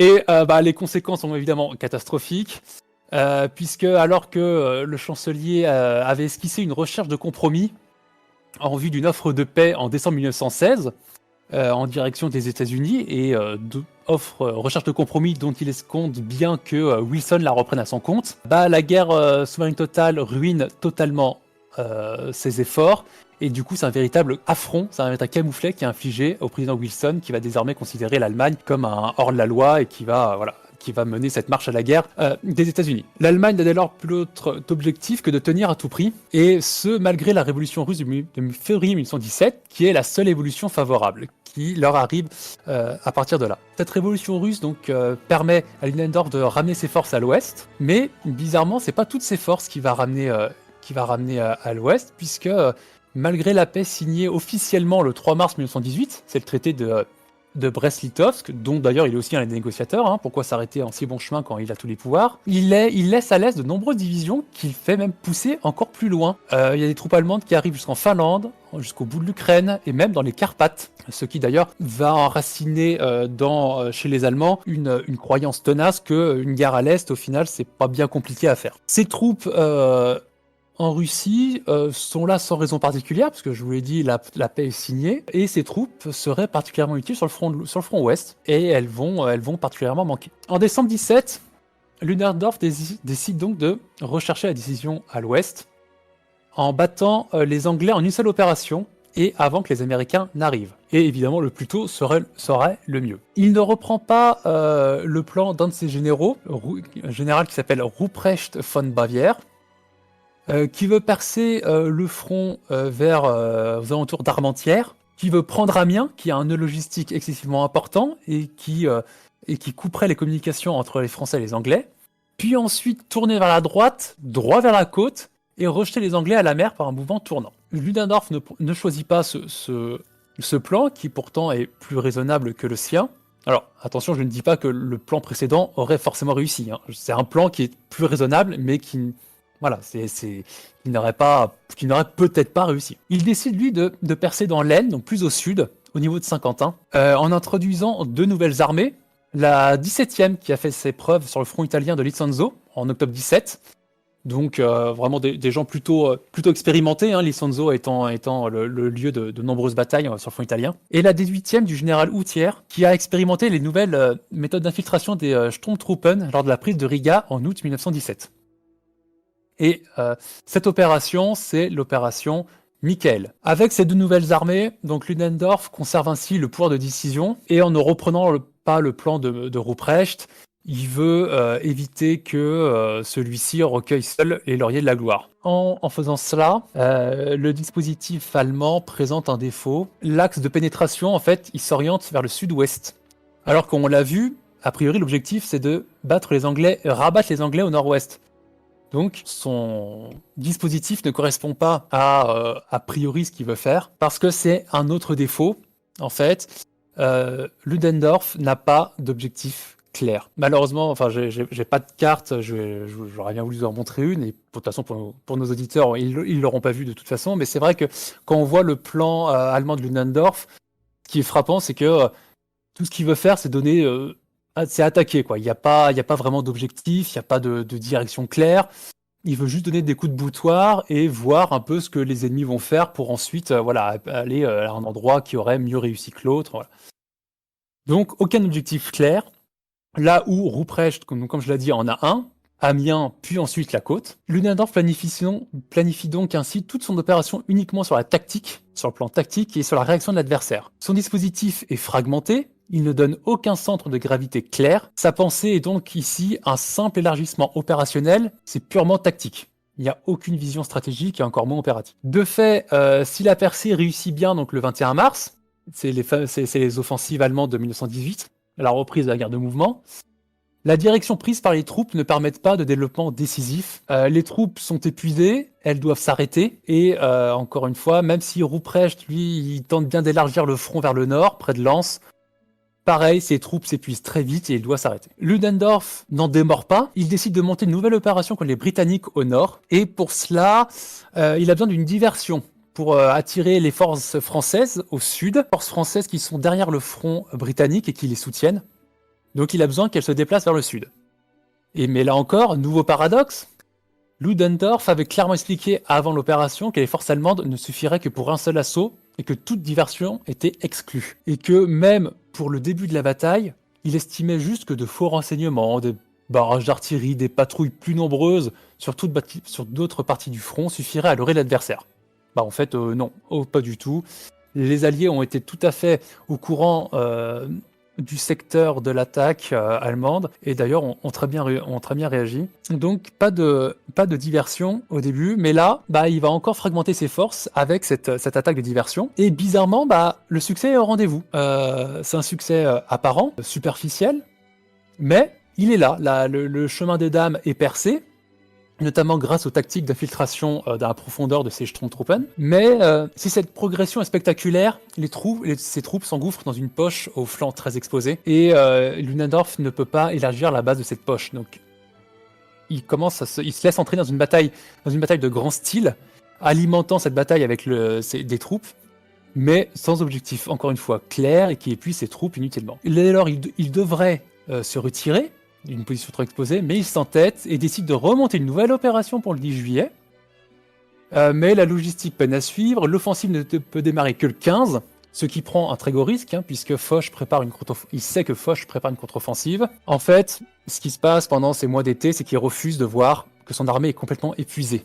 Elle est tellement épuisée qu'elle n'est plus fiable. Ce que, le 8 août 1918, qu'il qualifie lui-même de journée noire de l'armée allemande, va lui montrer très clairement. Le 8 août 1918, en fait, qu'est-ce qui se passe? C'est les Britanniques de la 4e armée, appuyés par des chars, qui enfoncent sans difficulté les lignes de la 2e armée allemande au niveau de la Somme. C'est vraiment le sans difficulté là, qui est important. La Somme, l'offensive britannique dans la Somme en 1916 s'était soldée par un bain de sang sanglant. Et alors que là, ils l'enfoncent absolument sans difficulté. Ils font des prisonniers. En fait. Complètement. L'armée allemande est et c'est même pas qu'elle est à bout de souffle, c'est qu'elle est complètement lessivée. C'est du beurre fondu. Exactement. Et alors là, à partir de ce moment-là, il a plus de comportement rationnel, puisqu'il va cacher le désastre au gouvernement, alors que normalement, là, il aurait dû leur demander d'en tirer les conséquences diplomatiques pour demander la paix, et il s'entête à rester sur place, à ne pas se replier et à accepter tous les combats, exposant son armée à des coups de boutoir destructeurs, comme je l'ai expliqué dans ma chronique sur l'armée française en 1918, des coups un peu partout sur le front. En septembre, l'armée allemande, donc comme je l'ai dit, est exsangue. Ludendorff, on ne sait pas ce qui lui prend, d'un coup admet la réalité, et il impose une demande d'armistice, qui revient à reconnaître publiquement sa défaite. Il essaye de corriger ensuite son erreur en affirmant qu'il n'acceptera que des conditions d'armistice favorables, puis il tente de relancer le combat, mais les dégâts sur son image dans l'opinion sont déjà faits, et il est limogé par le Kaiser le 25 octobre 1918. Ok. Voilà. Donc pratiquement à la fin, quoi, en fait. Voilà, exactement, il est à la fin. Bon, après là, j'ai toute une partie sur l'après-guerre, mais je vais peut-être la skipper, parce que ce que je voudrais, c'est parler d'autres choses. On est d'accord qu'il a des trucs avec Hitler après, non? Oui, tout à fait, oui, c'est ça. Ah oui, Ouais. mais là, je me rends compte que ma chronique est déjà très longue, donc je vais skipper tout ça. Désolé. Désolé. Ça fait un résumé, il y a les nazis. Voilà. Bon, donc je voudrais d'abord faire un focus donc, sur sa carrière militaire, plus sur ses idées plutôt, militaires. Okay. Tout d'abord, on va, parce que je l'ai quand même assez dézingué dans cette chronique, on va rendre à Ludendorff ce qui appartient à Ludendorff. Il fut quand même l'un des rares généraux de la Première Guerre mondiale à montrer du talent, puisque il quand même compte de nombreux succès tactiques. Mais il faut encore se demander quelle est l'étendue de ce talent. Au début de sa carrière, il laisse une grande marge de manœuvre à ses subordonnés, et eux-mêmes le prouvent en l'écrivant dans leur mémoire, puisqu'il est encore très influencé par la pensée de Moltke l'Ancien, et qui leur laisse donc une large part d'initiative dans l'interprétation des directives qu'il leur fournit. Et donc cette marge d'initiative se retrouve même aux échelons inférieurs, car l'efficacité des Sturmtruppen vient précisément du large pouvoir d'interprétation laissé à l'encadrement afin de remplir leurs objectifs. Cette souplesse, qui est le point fort du commandement allemand, disparaît aux échelons supérieurs progressivement au fur et à mesure de la guerre, et ça laisse place à un autoritarisme qui souffre aucune contradiction, et prétend contrôler le moindre détail. Et s'il y a échec, une tête tombe. Évidemment, ça va ronger la confiance et ça va gripper tout le système. Il est, encore une fois, paradoxalement, le seul responsable d'une forme de démission collective au sein de l'armée allemande, hein, les officiers supérieurs n'osant plus prendre la moindre initiative. Surtout que, difficulté supplémentaire pour ces derniers, il n'expose plus ses intentions. Il n'en informe plus ses subordonnés, ce qui, évidemment, vous vous en doutez, dans une opération va introduire de l'incertitude. Donc dans ces opérations, qu'est-ce qu'on en dit ? C'est un élève, donc je l'ai dit, c'est un élève de Schlieffen. Ces opérations le prouvent bien. Il y a constamment la recherche de batailles d'anéantissement par un mouvement tournant sur les ailes. Comme Falkenhayn l'avait prévu, c'est inopérant face à un adversaire efficace en défense, puisque la bataille de Tannenberg le prouve, que Tannenberg, en fait, c'est une sorte de demi-victoire, en fait. Il écrase, certes, une première armée russe, mais il y en a une deuxième à côté, l'armée russe du général Rennenkampf, et il essaye d'envelopper l'armée de Rennenkampf, mais malheureusement, celui-ci, contrairement à ce qu'il pensait, montre de remarquables qualités défensives. Et même si les Russes décrochent et laissent le terrain aux Allemands, les Russes se replient en ordre et il n'y a aucune défaite écrasante. Donc en fait, Tannenberg, c'est certes un premier écrasement, mais un goût d'inachevé plus tard. Donc il obtient des succès tactiques, mais sans pouvoir monter dans des enchaînements opérationnels. Et c'est exactement la même chose qui se passe à l'ouest. Il se concentre sur la percée, mais oublie un vieux principe de Moltke l'Ancien. Une fois lancé, on ne peut pas rattraper des erreurs dans le dispositif de départ.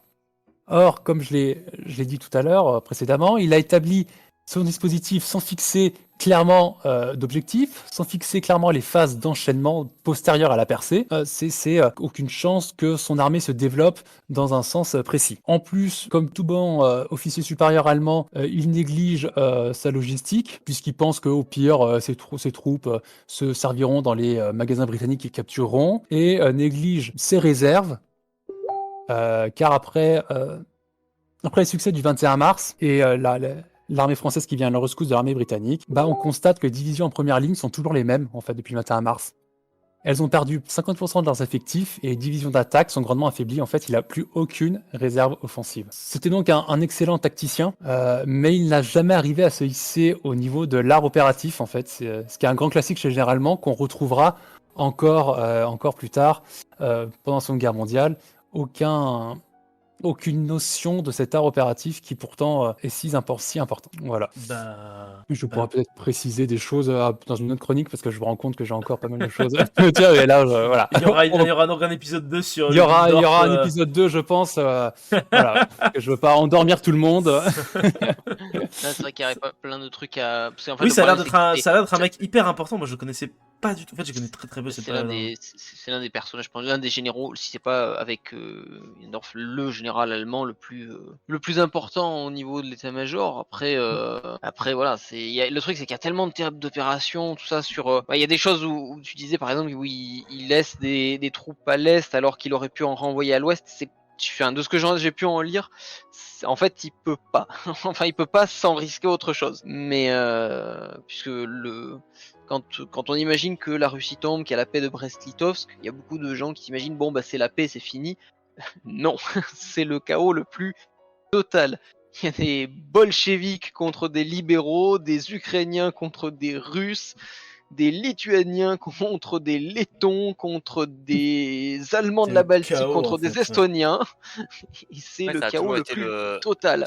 Ça a toujours été un peu le paradoxe de l'historien, c'est que du coup, en fait, pour pouvoir un peu avoir des informations sur ce qui s'est passé, il faut reprendre toutes les informations, toutes les données que tu peux avoir de l'époque, et puis facilement, quand tu as toutes les données, du coup, tu conçois un biais qui est là, pour l'occasion, quasiment 100 ans plus tard. Donc effectivement, on 110 sélectionne ans. des données qui ne sont pas forcément connues à l'époque ou alors on voit dans l'avenir. En Oui, fait. parce qu'en fait, on a un côté Oui. très omniscient, en fait. On essaie qui est quasi divin en regardant ça et en se disant, C'est sûr. en se Après, disant en fait, on ne voit que ça comme éventualité. Ce qui est intéressant, et vous en aviez déjà parlé dans d'autres chroniques, c'est justement ce principe de l'Uchronie où tu t'imagines à autre chose, justement, aussi après derrière. Après, c'est là où, enfin, je te laisse enchaîner après. Il me semble qu'il y a quelque chose quand même qui est à noter. Il y a beaucoup de gens qui pensent qu'on ne peut pas juger l'histoire. On peut pas émettre de jugement sur les choses du passé parce que c'est trop loin de nous. On n'a pas le bon cadre pour, voilà. Nous, on a un avantage, comme tu l'as dit, Marc, de savoir ce qui s'est passé, et donc on l'a un peu facile. Mais je trouve que des fois, c'est un peu omettre que y a des personnes dans l'histoire qui font. Alors c'est principalement quand c'est des choses stupides, parce que autant les trucs brillants, nous on se dit après coup, ah putain, le mec il a eu du flair, mais le coup des mecs débiles, il y a quand même un certain nombre de choses où tu te dis, même avec les connaissances de l'époque, même avec le contexte, même avec le cadre moral dans lequel ils sont, c'est débile. Tu peux pas tourner autour du pot. Tu sens que le type, bon voilà, c'est des aristocrates qui se marient entre cousins depuis 300 ans et oui. et il prend les décisions qu'il peut. Voilà. Oui, il n'y a pas besoin d'avoir une grande intelligence pour se rendre compte que si une voiture fonce dans un mur, qu'elle fonce dans un mur, quoi. Oui, Donc, oui, bien sûr, ouais, c'est vrai. Après, je voulais dire que pour pardon. revenir sur les troupes allemandes à l'Est, qui pouvaient pas les replier après, effectivement, c'était le bordel là-bas, mais après, il les a fait enfoncer encore plus, en fait. Si elle était restée statique, pour maintenir une sorte de paix toute relative, on est d'accord. C'est ça la problématique. Il les a fait avancer, quoi. Donc au final, à quoi ça servait de les faire aller? Je suis pas sûr qu'ils pouvaient faire. Là, pour le coup, je ne sais pas quelle aurait été une vraie bonne solution. À mon sens, il y en a même pas. Oui, dans le sens où, pour avoir pas mal regardé l'histoire de. Notamment d'un truc qui s'appelle la Maknovtchina, mais dont on reparlera quand on fera un épisode En 1919. 1919, ok, pardon. Ouais, plutôt, même presque plutôt 1919. Okay. Mais c'est le sud-est de l'Ukraine qui est aujourd'hui connu sous le Donbass. En fait, il faut voir qu'il y a plein d'armées différentes, d'armées de toutes factions confondues. Hein. Dans cette zone-là, vous avez en même temps des bolcheviks ukrainiens qui que donc veulent que la totalité de l'Ukraine, malgré le fait qu'elle ait été signée, qu'elle ait été donnée entre guillemets à Brest-Litovsk, qui n'ont pas l'intention de la lâcher, qui ont monté une armée. Les troupes anarchistes de Makhno, qui considèrent que le concept d'État ne leur plaît pas. Les paysans révoltés qui tournent autour, qu'on appelle les armées vertes, l'armée blanche de Denikin, qui espère pouvoir remonter vers Moscou, les troupes de Kolchak, qui sont une autre armée blanche basée sur la flotte russe en mer Noire à Sébastopol, plus les bolcheviks russes, accompagnés notamment des divisions cosaques qui tournent juste de l'autre côté du Don, et qui lancent des offensives dans le coin, plus les Ukrainiens de Kiev qui tentent d'établir leur contrôle sur la région. Et ça, tout ce bordel en fait que les Allemands viennent s'ajouter en espérant pouvoir pousser un peu plus loin les frontières de l'Ukraine pour enrayer un petit peu la progression des bolcheviks. Parce que en 1918, même si la paix elle existe entre guillemets entre les bolcheviks et l'Allemagne, personne ne croit à la paix. Il faut être très clair, ni les Allemands ni les bolcheviks ne considèrent que une fois que le front de l'Ouest sera terminé, ça va s'arrêter. À ce moment-là, on le rappelle, pour ceux qui ne le savent pas peut-être plutôt, le chef de l'armée rouge à l'Est, c'est un certain Trotsky, partisan de la révolution permanente et mondiale. Donc en fait, les Allemands, s'ils avaient retiré toutes leurs troupes à l'Est, il y avait un risque. Après, est-ce qu'il était réel? Est-ce qu'il était plus important? Sur quelle temporalité il se mettait en place? Ça, c'est plus compliqué à percevoir.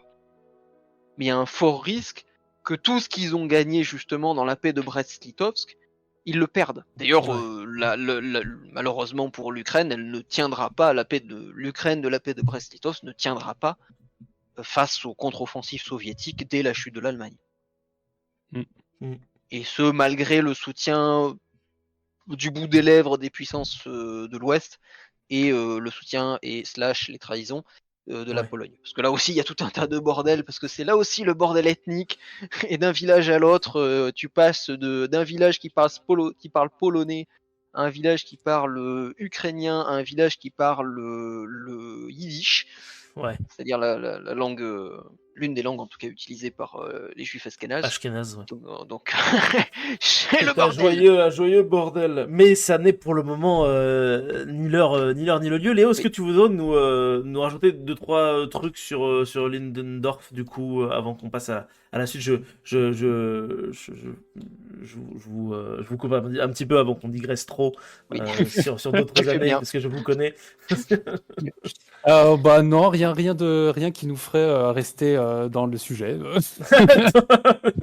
Très bien, ça marche. Bah écoute, du coup, Léo, merci beaucoup pour cette chronique sur ce général du coup de l'armée allemande. Et pour clôturer du coup notre petit épisode, je vais vous raconter une dernière histoire. Une histoire qui est très connue, je pense, de tous les auditeurs et de toutes les personnes qui sont également présentes autour de cette assemblée. Et en plus, c'est chouette parce qu'on est en décembre et que dans quelques semaines, c'est bientôt Noël, exactement. Et nous sommes le 25 décembre 1914, c'est Noël, ça y est, les soldats français, britanniques et belges en position sur les tranchées autour de la ville d'Ypres en Belgique entendent au loin une étrange mélopée venir des lignes ennemies. Des chants de Noël, mais dans une langue étrange, de l'allemand. Les soldats de l'entente se massent alors au bord de la tranchée. Qu'est-ce qui se passe? Viens. Pour y découvrir un spectacle étrange, des arbres de Noël placés le long des tranchées allemandes. Sûrement une nouvelle ruse. Mais c'est à ce moment que les soldats virent quelque chose qu'ils ne pensaient pas voir un jour. Les Allemands sortent de leurs tranchées, sans armes, sans rien, s'avancent au milieu du no man's land sous les yeux ébahis des Français, des Belges et des Britanniques. Ils leur proposent alors de sortir à leur tour et de venir fêter Noël avec eux. Les deux camps se rencontrèrent alors au milieu d'un paysage dévasté et échangèrent cadeaux, fraternisèrent, laissant le conflit loin derrière eux. Un chanteur d'opéra, le ténor Walter Kirchhoff, je suis désolé pour mon allemand aussi, à ce moment un officier du coup, chanta même pour les militaires un magnifique chant de Noël. Les soldats français applaudirent jusqu'à ce qu'ils reviennent chanter une nouvelle fois. Le lendemain, une partie de football fut même organisée entre les différents soldats. Ce genre de fraternisation se poursuivit un peu partout le long du front pendant près d'une semaine jusqu'à ce que les autorités interviennent afin de finir par mettre un frein définitif à ce genre de choses. La censure tenta également d'éliminer toute trace de ce qui se passa en décembre, mais malgré tout, des archives finirent par arriver même jusqu'à Londres en 1915, où le Daily Mirror finit par les publier. Toutefois, aucun média allemand ni français ne relia cette information. Aujourd'hui, de nombreux témoignages de soldats français ayant fraternisé avec des soldats allemands sont disponibles dans des archives historiques, mettant en jour des trêves presque tabous à cette époque. Voici un exemple de témoignage que du coup j'ai retrouvé, celui du soldat Gervais Morillon, qui est une extraite d'une lettre qu'il a écrite à ses parents le 14 décembre 1914. Ouvrez les guillemets. Il se passe des faits à la guerre que vous ne croiriez pas. Avant-hier, et ça a duré 2 jours dans les tranchées que la 90e occupe en ce moment, les Français et les Allemands se sont serrés la main. Voilà comment c'est arrivé. Le 12 au matin, les Boches arborent un drapeau blanc et gueulent « Camarades, rendez-vous !» Ils nous demandent de nous rendre. Nous, de notre côté, on leur en dit autant. Personne n'accepte. Alors ils sortent de leur tranchée, sans armes, rien du tout, officier en tête. On en fait autant. Et cela a été une visite d'une tranchée à l'autre. Échange de cigarettes, à 100 mètres d'autres se tirer dessus juste à côté. Si nous ne sommes pas propres, eux, ils sont rudement sales, ils sont dégoûtants. Je crois vraiment qu'ils en ont marre aussi. Mais bon, depuis, ça a changé. On communique plus. Fin de la citation. Et ce que je vous propose, c'est que pour terminer ce petit truc, j'ai réécouté quelque chose que j'avais déjà écouté il y a longtemps, et comme ça on terminera avec une touche un petit peu humoristique, si cela vous tente. O Tannenbaum, wie treu sind deine Blätter. Mais qu'est-ce donc? Mais qu'entends-je? Couille? Je sais pas. Soldats, écoutez. Écoutez quoi? Ils chantent, ce sont des chants. Qu'est-ce qu'ils chantent là? Ça ressemble à des insultes. Tu penses qu'ils nous insultent en chanson? Je sais pas. En vrai, tout ce qu'ils disent, les Boches, on dirait des insultes. Soldats allemands! Guten Tag! Ça, c'est sûr, c'est une insulte. Noël ou pas, je vais le plomber, le casque à pointe. Attendez, soldats, c'est les fêtes. Laissez-moi lui parler. Soldats allemands! Oui? Que chantez-vous là? Oh ça, das ist ein chant de Noël, für kleine Jésus, petit französisch. Ah ouais? Genre depuis quand les Schleux ils fêtent Noël et tout ça? Bah depuis l'arrivée du christianisme en Allemagne. Oh, vous êtes soldat et historien, c'est ça? Ja! Oh. J'avais une vie calme et paisible, mais la guerre m'a éloigné de ma famille et de mes amis. Et aujourd'hui, je chante Noël pour me rappeler mon foyer et l'espoir qui jadis brûlait dans le cœur de mes camarades. PD. Soldat, c'est homophobe ça. Même en 1915, vous me ferez 100 pompes dans la boue. Oh. Soldat allemand, que se passe-t-il? Vous fêtez Noël? Je veux dire, comme des êtres humains? Tu nous prends pour des animaux? Mange de la chaise! Soldat, was passiert? Les balles dans la tête? D'accord. Mais on ne traite pas les gens de caca! Ce n'est pas schön. Ne faites pas attention, soldats français. Das ist ein petit gredin. Ja, nous fêtons Noël pour se rappeler que nous avons un cœur qui bat sous tous ces cuirs et ces uniformes bien coupés. Mais c'est formidable ça, soldats allemands. Mais qu'est-ce qui nous prouve que ce n'est pas un piège? Quel piège?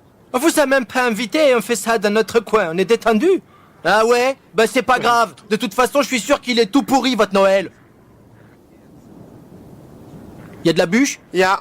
Putain, ils ont de la bûche. Je propose quelque chose d'un peu fou. Est-ce que vous auriez envie qu'on fasse Noël tous ensemble? Wow, ouais, je me méfie, moi. Qu'est-ce qui nous prouve que vous allez rien tenter? Mais regardez, je porte un pull de Noël. Dessus, il y a un bonhomme de neige qui fait du ski à l'agrément. Vous avez vu? C'est très très moche. Ah, c'est vrai, c'est très très moche. Mais je le mets quand même parce que c'est la tradition. Ouais, traditionnel, je sais pas. Franchement, ça sent le piège. Eh, le pull! Il vous gratte? Beaucoup. Ok, ça c'est la preuve. Là, on peut leur faire confiance. Très bien les Allemands, on fête Noël ensemble. Wunderbar! Vous êtes les bienvenus! Un peu plus tard... Vous voyez, ça se passe très bien. Kein problème. Oui, effectivement, soldats allemands. C'est formidable cette initiative. À terre, tous à terre, tous à terre! À terre! Nein, c'est du mousseux! Ah, Friedrich. Bien pio, yippie. Sur les blagues! Allez, joyeux Noël! Joyeux Noël à tous! Joyeux Noël! Ouais, je t'aime bien, je t'aime bien. Ah, cette guerre, c'est vraiment dommage. Heureusement, elle va apprendre aux hommes que cette horreur ne doit certainement pas se reproduire et que l'amour est le seul moteur qui peut nous faire avancer. Oh, mais, écoutez, ce sont les 12 coups de minuit. Je suis heureux de partager ce moment de paix avec vous, alors, joyeux Noël! Et fin de la trêve, c'est reparti mon gars!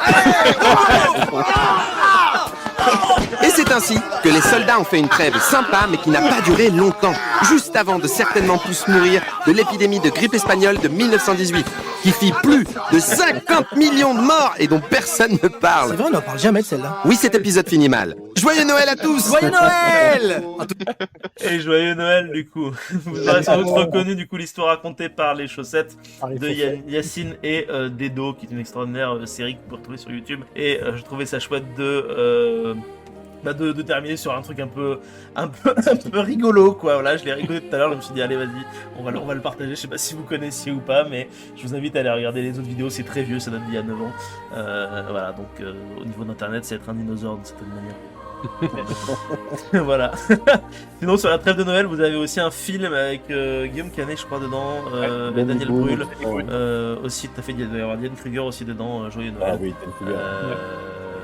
Ça fait longtemps que je l'ai pas vu, mais à l'époque, moi je l'avais bien aimé en tout cas. Donc j'ai envie de... Mon mois du passé vous le conseille. Voilà, je vous le dis. C'est vrai que en plus c'est beau, et c'est justement quand on disait il y a des trucs comme ça des fois dans l'histoire, ça sort un peu de nulle part, mais c'est beau quand même, je trouve, la trêve de Noël. En plus il y en a eu deux, puisque si je me rappelle bien en 15 aussi on a eu sur certaines sections. Il y a eu un peu en 1915, ouais, tout à fait. Ouais.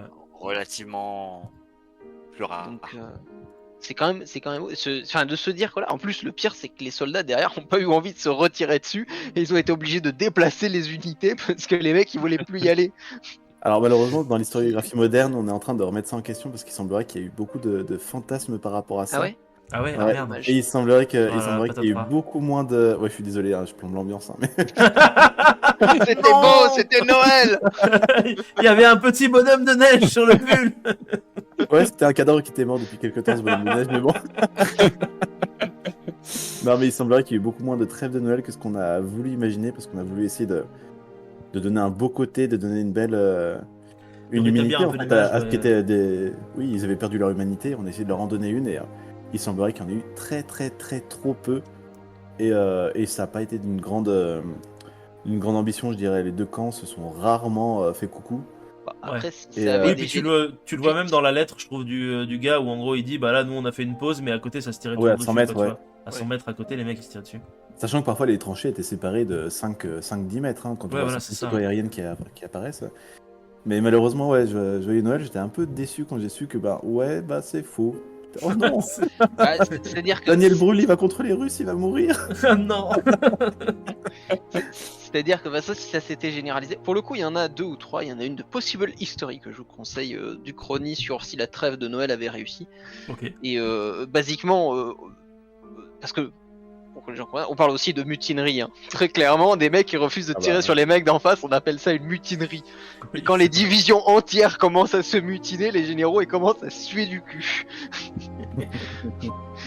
Parce que à l'époque, les seuls mecs qui parlent de mutinerie et qui parlent d'arrêter le combat, ils ont des drapeaux, mais ils sont très très rouges. Ouais, mais c'est le Père Noël, c'est ça, non, Franck? Ouais. Ah bah c'est effectivement un Il a monsieur une grande avec une barbe, grande non, barbe c'est ça, blanche. barbe blanche. Ouais. Et il porte du rouge et il distribue des cadeaux gratuitement à tous les enfants. Ouais.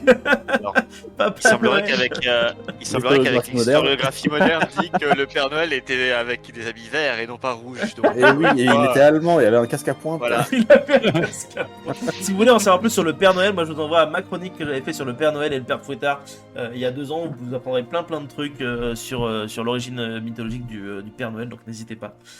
Quant à... justement, à propos de cette chronique, historiographiquement, c'était Quel enfer. Vous voyez ce podcast, bah, c'est français. Et ben, ça suffit le gars. Quel enfer. Et bah écoutez, ce que je vous propose, je sens que quelqu'un va refaire un canard, c'est pas possible. Ce que je vous propose, c'est qu'on mette fin à cet enregistrement, si cela vous convient. Ça fait pratiquement 2 heures qu'on est en train de tourner présentement. Moi, je voulais vous souhaiter, avant qu'on se quitte, un joyeux Noël et aussi une très bonne année, puisque cet épisode sera probablement publié pendant les vacances de Noël. Je sais pas vraiment à quel moment. Et en tout cas, je vous dis à l'année prochaine. Je vous dis à vous aussi, toute l'équipe, à l'année prochaine. C'est toujours un plaisir de faire ça en votre compagnie. C'est toujours un plaisir d'avoir Léo, Franck, Raph, Seb qu'on n'avait pas eu depuis longtemps et qu'on accueille Cyril aussi. Donc j'avais envie de vous applaudir. Voilà, c'est. Merci. Rien ne serait possible sans notre hôte Mais oh là là, mais de marque. tu veux parler de Craig, bien évidemment. Celui qui Hôte de marque. enregistre. Lol. Attends. Voilà. Bon allez, Ouais, sur ce, allez, on va aller dormir. Hein. allez, Merci à vous les auditeurs, les auditrices, tout le monde, tous ceux qui sont chez vous, n'hésitez pas à liker, à mettre un pouce bleu, à partager la vidéo, à nous dire si vous aimez pas dans les commentaires en disant oh là là vous êtes tous des sales communistes. Écrivez-le si vous avez envie de l'écrire, c'est pas grave parce qu'on y répondra quand même, on vous dira peut-être oui tout simplement. Et en tous les cas on vous dit à la prochaine fois. La prochaine fois ce sera Dieu sait quand. Voilà. 1915. 1904. Au moins, je veux dire, pour la Première Guerre mondiale, ce sera l'année prochaine. Mais on a potentiellement aussi un épisode, je vous le dis, je suis un fou, sur Vasco de fucking Gama qui arrive bientôt sur la chaîne. Sur ce, des gros bisous à tous et à la prochaine fois. Ciao, ciao. Bisous.